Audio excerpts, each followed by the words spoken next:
Hello everyone, welcome to ANB academy. आज आपण पाहणार आहोत नगर परिषद भरती 2023चा 28 ऑक्टोबर रोजी झालेला पेपर. यामधील आपण GK व मराठी व्याकरणावर आधारित प्रश्न घेणार आहोत. तर चला सुरुवात करूया पहिल्या प्रश्नाला. काजूचे सर्वाधिक उत्पादन करणारे राज्य कोणते? तर याचं उत्तर असणार आहे केरळ. पुढचा प्रश्न. पक्क्या बांधणीचे धरण असणारे भुशी धरण लोणावळ्या डॅश नदीवर आहे? तर याचं उत्तर असणार आहे इंद्रायणी नदीवर आहे. पुढील प्रश्न. कवकांपासून तयार होणारे म्हणजे फंगीपासून तयार होणारे विषारी पदार्थ यांना काय म्हणतात? तर याचं उत्तर आहे मायकोटॉक्झिन. महाराष्ट्र राज्यात सध्या किती व्याघ्र प्रकल्प आहेत म्हणजेच टायगर रिझर्व आहेत? आणि याचं उत्तर असणार आहे 6. आणि ते कोणते कोणते आहेत ते मी तुम्हाला सांगणार आहे. तर महाराष्ट्र राज्यामध्ये ताडोबा व्याघ्र प्रकल्प, पेच व्याघ्र प्रकल्प, सह्याद्री व्याघ्र प्रकल्प, बोर व्याघ्र प्रकल्प, नवेगाव नागजिरा व्याघ्र प्रकल्प आणि मेळघाट व्याघ्र प्रकल्प असे एकूण 6 व्याघ्र प्रकल्प आहेत. भारतात व्याघ्र जनगणना दर किती वर्षांनी केली जाते? तर याचं उत्तर असणार आहे दर 4 वर्षांनी केली जाते. Indian institute of ecology and environmental कुठे आहे, कुठे स्थित आहे? तर नवी दिल्ली येथे. महाराष्ट्रात कोणत्या धान्यात प्रथम आहे? महाराष्ट्र हे कोणत्या धान्यामध्ये प्रथम आहे? तर बाजरी. गंगा, ब्रह्मपुत्र आणि त्रिभुज प्रदेश कुठे आहेत? तर हे पश्चिम बंगालमध्ये आहेत. यादव शासन महाराष्ट्राचं कार्यकाळ किती ते किती आहे? तर 1187 ते 1317 सर्वात कमी साक्षरता दर जिल्हा नंदुरबार हा आहे. पुढचा प्रश्न. मूलभूत हक्क किती आहेत संविधानामध्ये? तर कलम 18 याच्यामध्ये मूलभूत हक्क दिलेले आहेत. समानतेचा कलम हे कलम 14 मध्ये दिला गेलेला आहे. सातवाहन शिलालेख हे नाणेघाट या ठिकाणी आहे. पुढचा प्रश्न. कलम 315 कशाशी संबंधित आहे? तर MPSC याशी संबंधित आहे. नवेगाव नागजिरा कोणत्या जिल्ह्यात आहे? तर गोंदिया, भंडारा या जिल्ह्यामध्ये आहे. 2011 मध्ये महाराष्ट्रात लिंग गुणोत्तर किती होते? लिंग गुणोत्तर म्हणजे 1000 पुरुषांमागे स्त्रियांचं प्रमाण किती होतं? तर त्याचं उत्तर असणार आहे 929 एवढं लिंग गुणोत्तर होतं. आता व्याकरणाचा भाग घेऊया. मी पुस्तक वाचतो याचा आपल्याला या वाक्याचं साधा भूतकाळ करायचं आहे. वाचतो म्हणजे प्रेझेंट टेन्स झालं, वर्तमान काळ. तर साधा भूतकाळ काय असणार आहे? फक्त मी पुस्तक वाचेन म्हणजे साधा भूतकाळ.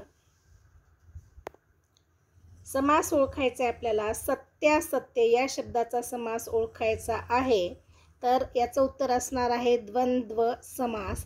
आता द्वंद्व समास कशाला म्हणतात? ज्या समासाचा विग्रह करताना जेव्हा या शब्दाची आपण फोड करणार आहोत किंवा अथवा वा असा विकल्प दाखवणारा उभयान्वयी अव्यय यांचा उपयोग करावा लागतो. म्हणजे सत्यासत्य म्हणजे सत्य किंवा असत्य, सत्य किंवा असत्य. तर इथे आपण काय वापरलं? इथं कोणता विकल्प दाखवला आहे? कोणता उभयान्वयी अव्यय दाखवला आहे? किंवा सत्य किंवा असत्य किंवा वा अशा प्रकारचे जेव्हा विकल्प येतात तेव्हा त्याला काय म्हणतो आपण? द्वंद्व समास. आता याच्यामध्ये प्रकार आहेत. आपल्याला ऑप्शनमध्ये प्रकार नाही विचारले, फक्त हा कोणता समास आहे? तर हा द्वंद्व समास आहे असं आपल्याला सांगता येईल. पुढचा प्रश्न. मी शाळेतून आत्ताच घरी आलो प्रयोग ओळखायचा आहे. तर मी म्हणजे स्वतःविषयी, कर्त्याविषयी बोलल्या जात आहे आणि घरी आलेलाही कोण आहे? कर्ता आहे. म्हणजेच हा वाक्य कसा आहे? कर्तरी प्रयोग आहे याचा. खारीक या शब्दाचे अनेक वचन ओळखायचं आहे. तर याचं उत्तर असणार आहे खारका. पुढचा प्रश्न.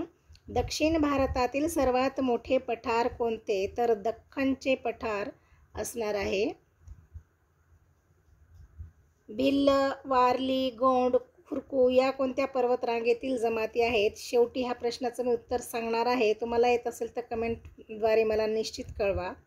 पुढचा प्रश्न, यशदाची स्थापना कधी झाली? तर 1980 साली. जून 2023 मुख्य निवडणूक आयुक्त कोण होते? तर राजीव कुमार. आणि हे कितवे होते? तर 25वे मुख्य निवडणूक आयुक्त होते. पुढचं व्याकरण घेऊया. म्हणीचा अर्थ ओळखायचा आपल्याला. पाण उतारा करणे म्हणजेच अपमान करणे. पान उतारा करणे म्हणजे अपमान करणे. अनुयायी म्हणजेच फॉलोवर या शब्दाचा विरुद्धार्थी शब्द ओळखायचा आहे म्हणजेच पुढारी. गुरुजी कविता शिकवत आहेत या वाक्यातील कर्म ओळखायचं आहे. आता गुरुजी हा कर्ता झाला आणि गुरुजी काय कर्म करत आहे? तर कविता शिकवण्याचे कर्म करत आहेत, म्हणून कविता हे झालं या वाक्यातील कर्म. पुढचा प्रश्न घेऊया. महाराष्ट्रामध्ये एकूण किती वेळा राष्ट्रपती राजवट लागू झाली? तर याचं उत्तर असणार आहे 3 वेळा. बालकामगार प्रतिबंधक व नियमन कायदा 1980 नुसार किती तास काम केल्यानंतर 1 तासाची सुट्टी मिळते? तर याचं उत्तर असणार आहे 3 तास काम केल्यानंतर 1 तासाची सुट्टी मिळते. शहरीकरण कमी झालेले जिल्हा ओळखला तर गडचिरोली हा जिल्हा आहे ज्याचं शहरीकरण कमी झालेलं आहे.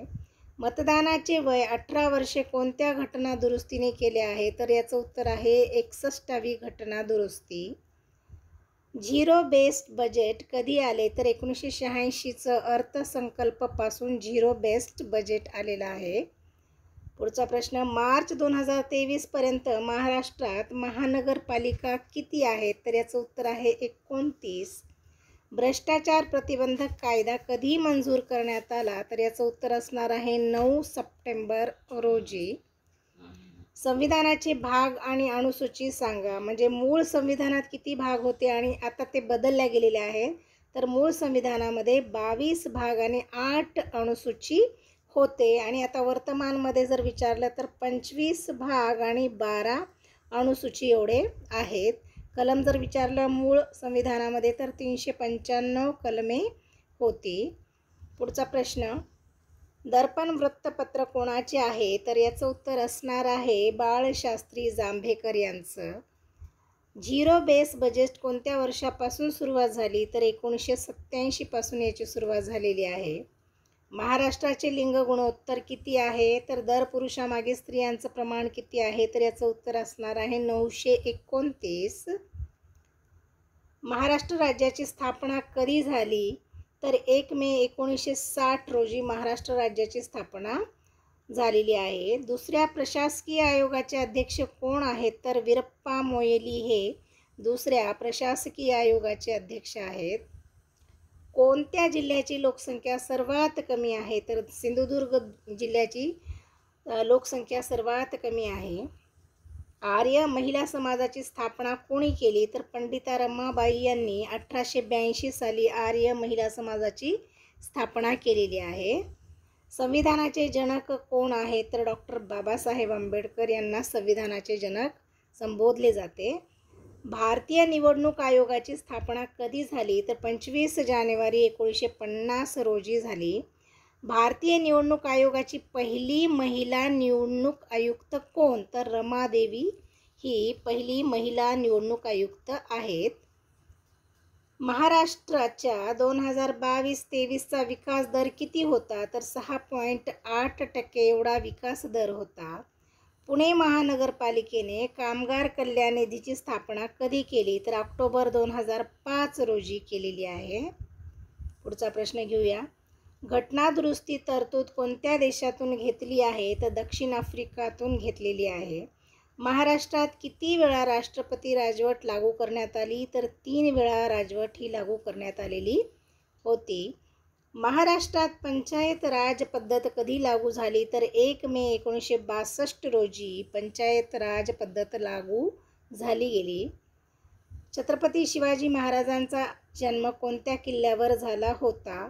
तर या प्रश्नाचं उत्तर मला कमेंटद्वारे नक्की कळवा. खूप सोपा प्रश्न आहे. पुढचा प्रश्न घेऊया. आता हे प्रश्न आपले मागील नगर परिषद भरतीमध्ये झालेले आहेत, त्याचं पण आपण रिव्हिजन घेणार आहोत. प्रश्न आहे, कोणत्या घटनादुरुस्तीने पंचायत राजची सुरुवात झाली? तर 73वी घटनादुरुस्तीने 1992 साली झालेली आहे. दक्षिण भारतातील सर्वात मोठे पठार कोणते? तर दख्खनचे पठार आहे. 2001 ते 2011 महाराष्ट्र ग्रामीण लोकसंख्या वाढीचा दर किती होता? तर 54.78% एवढा होता. मालमत्तेचा हक्क कलम कोणता आहे? तर 300 हा आहे. विधी आयोगाचे अध्यक्ष कोण आहेत? तर ऋतुराज अवस्थी हे आहेत. हा प्रश्न इम्पॉर्टंट म्हणून नोंद करून ठेवा. प्रश्न पुढचा, संसदेला विसर्जित करण्याचा अधिकार कोणाला असतो? तर याचं उत्तर आहे राष्ट्रपतीला संसद विसर्जित करण्याचा अधिकार असतो. पुढचा प्रश्न, सन 230 पूर्वी महाराष्ट्रात कोणाचे राज्य होते ज्यांनी 400 वर्ष राज्य केले? तर याचं उत्तर आहे सातवाहन. वेतन विधेयक कधी मांडण्यात आले? तर 2019 साली हे विधेयक मांडण्यात आले. दक्षिण पठारावरील प्रमुख पूर्ववाहिनी नदी कोणती? तर याचं उत्तर असणार आहे गोदावरी. वीज दुरुस्ती अधिनियम कधी सुरुवात झाली? 2022ला. जॅक्सनचा खून कोणी केला? तर अनंत काणेरे यांनी 1909 साली जॅक्सनचा खून केला. मुंबई किनारपट्टीवरून मान्सून वारे कधी वाहतात? तर जून ते सप्टेंबर या महिन्यामध्ये मान्सून वारे वाहतात. 2011च्या जनगणनेनुसार महाराष्ट्रातील ग्रामीण लोकसंख्या किती? तर 45% एवढी आहे. महाराष्ट्राचा अर्थसंकल्प कोणी मांडला? तर याचं उत्तर असणार आहे देवेंद्र फडणवीस यांनी.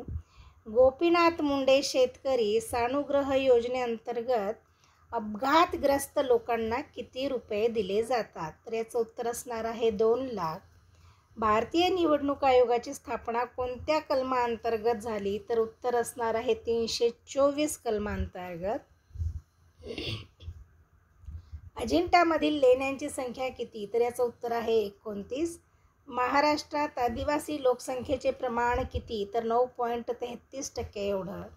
कलम 45 कशाशी संबंधित आहे? तर मोफत आणि सक्तीचे शिक्षण याच्याशी संबंधित आहे. महाराष्ट्रात कमी साक्षर असलेला जिल्हा कोणता? तर उत्तर असणार आहे नंदुरबार. भिल्ल, वारली, गोंड, कोरकू या जमाती कोणत्या पर्वतरांगामध्ये आढळून येतात? तर उत्तर असणार आहे सातपुडा पर्वत रांगा. जे प्रश्न रिपीट होत आहेत ते मी घेत आहे परत. PIL म्हणजेच पब्लिक इंटरेस्ट लिटिगेशनची जननी कोणाला म्हटले जाते? तर कपिला हिंगोरणी यांना म्हटले जाते. महाराष्ट्र लोकसेवा हक्क कायदा 2015 कधी लागू करण्यात आला? तर याचं उत्तर असणार आहे 28 एप्रिल 2015 रोजी. प्रिव्हेन्शन ऑफ करप्शन ॲक्ट 1988 कधी लागू करण्यात आला? उत्तर असणार आहे 9 सप्टेंबर 1988 रोजी. मुख्य लोकसेवा आयुक्तांची नेमणूक कोण करतो? तर याचं उत्तर असणार आहे राज्यपाल. महाराष्ट्रात प्रमुख बंदरे किती आहेत? तर उत्तर असणार आहे 53. वुलर सरोवर कोणत्या ठिकाणी स्थित आहे? तर उत्तर आहे जम्मू काश्मीर बांदीपोरा जिल्ह्यामध्ये. स्पर्धा आयोगाची स्थापना कोणत्या वर्षी झाली? तर 2000 साली. पुणे सार्वजनिक सभा करमुक्त कोणी केले? तर बाळ गंगाधर टिळक यांनी केले. वीज दुरुस्ती विधेयक कधी मांडण्यात आला? तर 2022 साली. 1885च्या काँग्रेस अधिवेशनाचे अध्यक्ष कोण आहेत? तर व्योमेशचंद्र बॅनर्जी. अशा प्रकारे आपण 28 ऑक्टोबर रोजी झालेला पेपर नगर परिषदेचा पाहिलेला आहे आणि काही पूर्वीचे सुद्धा प्रश्न आपण घेतलेले आहेत. तर याचा तुम्हाला जे पुढच्या शिफ्टसाठी विद्यार्थी जाणार आहे त्याचा नक्कीच याला फायदा होणार आहे. तर तुम्हाला हा व्हिडिओ कसा वाटला मला कमेंटद्वारे नक्की कळवा. आणि तुम्ही जर या चॅनलवरती नवीन असाल तर चॅनलला लाईक, शेअर आणि सबस्क्राईब करायला विसरू नका.